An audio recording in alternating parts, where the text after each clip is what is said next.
डायन सहेलियां। रिया, प्रिया और स्नेहा तीनों बचपन की पक्की सहेलियां हैं। पढ़ाई पूरी करने के बाद वो तीनों एक साथ एक ही कंपनी में जॉब ज्वाइन करती हैं और जोधपुर के लिए निकलती है।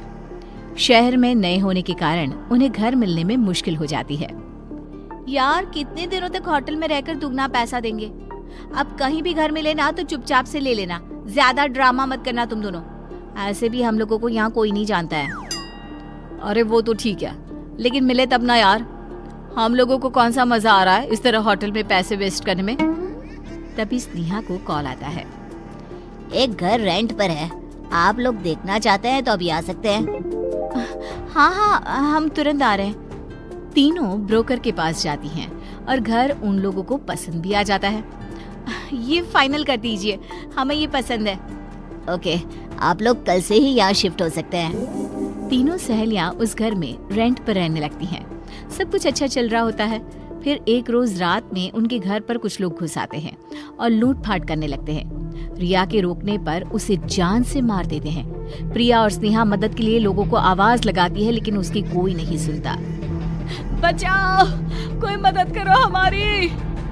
प्रिया, रिया की तरह हम दोनों भी ना मारे जाए। तू भाग, मैं इनको रोकती हूँ। नहीं, मैं तुम्हें छोड़कर नहीं जाऊंगी। मेरी बात मान प्रिया। गुंडे उन दोनों के साथ जबरदस्ती करने लगते हैं और प्रिया जैसे तैसे भाग निकलती है। गुंडे स्नेहा को भी मार देते हैं और सब कुछ लूटकर फरार हो जाते हैं। अगली सुबह जब प्रिया वापस घर आती है तो लाशें देखकर खूब रोती है। मैं तुम दोनों की मौत को यूं खाली नहीं जाने दूंगी। इन दरिंदे इंसानों को यूं मैं नहीं छोड़ूंगी। प्रिया काले जादू की विद्या का सहारा लेती है और उन दोनों की लाशों को उसी घर के एक कमरे में बंद कर देती है और अपने काले जादू से उन दोनों की आत्मा को जागृत कर उन्हें डायन बना देती है और खुद भी डायन बन जाती है। वहाँ के आसपास के लोगों को लगता है कि तीनों मारी गई है। उनकी मौत के बाद से ही वो घर यूं ही पड़ा रहता है। कोई भी आदमी उस घर को ना रेंट पर लेता, ना वहाँ कोई भटकता। रात को उस घर से चीखने की आवाजें सुनाई देती और लोगों को समझ में आता कि वो तीनों डायन बनकर इस घर को अपने कब्जे में कर चुकी है। उस घर का मालिक भी घर में घुसने से डरने लगता है। अरे किस घड़ी में मैंने उन तीनों को ये घर रेंट पर दे दिया था। इतने दिनों से यहाँ साफ सफाई भी नहीं हुई। क्या करूँ अब मैं? प्रदीप अपना दिमाग चलाता है और एक गरीब नौकर को बहला फुसला कर कहता है, अगर तुम इस घर की सफाई अच्छे से कर दोगे ना तो मैं तुम्हें 3 गुने पैसे दूंगा। वैसे अभी दिवाली भी आ रही है, तेरा भी काम हो जाएगा।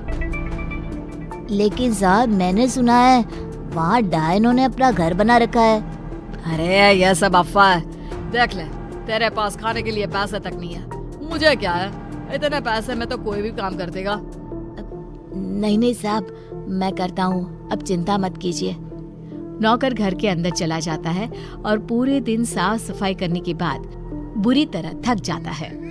साहब ठीक ही कह रहे थे, यहाँ कोई डायन वायन नहीं है। चलो यहीं सो जाता हूँ, कल सुबह चला जाऊंगा।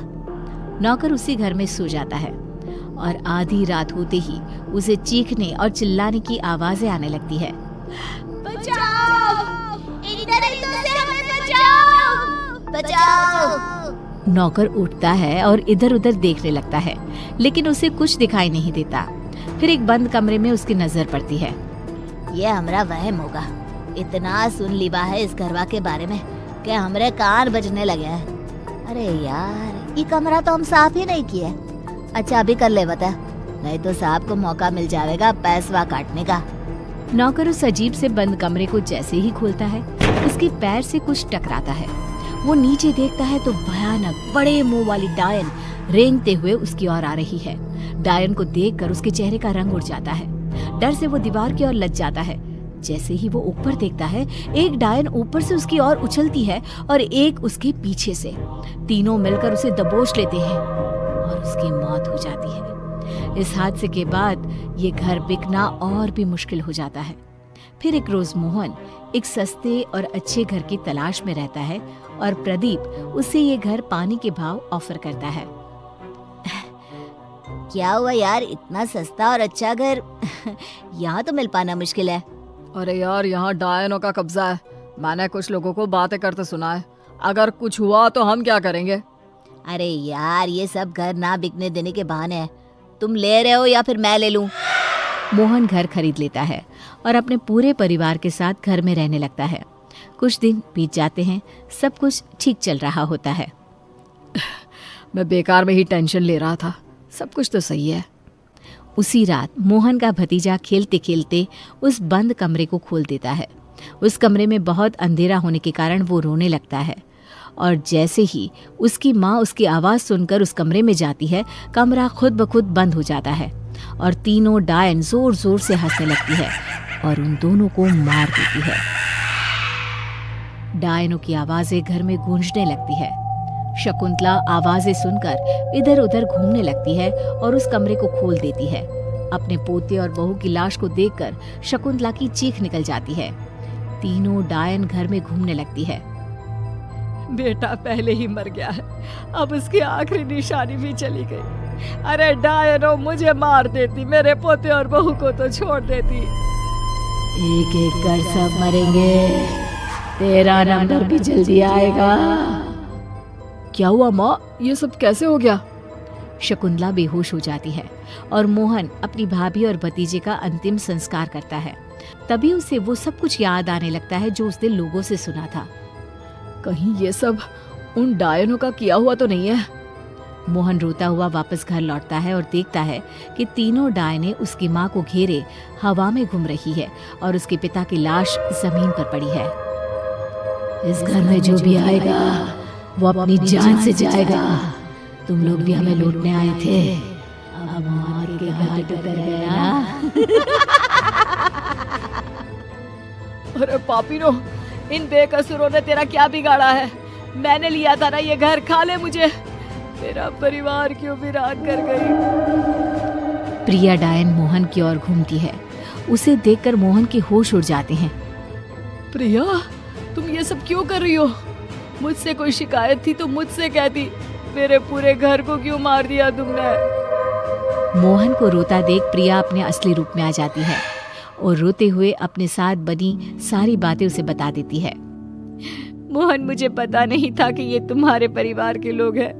उन दरिंदों की वजह से मैं डायन बनने के लिए मजबूर हो गई और अब मैं तुम्हारे लायक भी नहीं रही।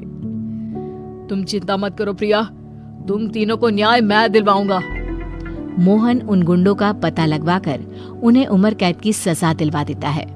रिया और स्नेहा की लाशों को जलाकर उन्हें इस दुनिया से मुक्ति दिला देता है और प्रिया से काला जादू छोड़कर उसे पहले की तरह आम लड़की बनने को कहता है। बाद में दोनों शादी करके खुशी खुशी उसी घर में रहने लगते हैं।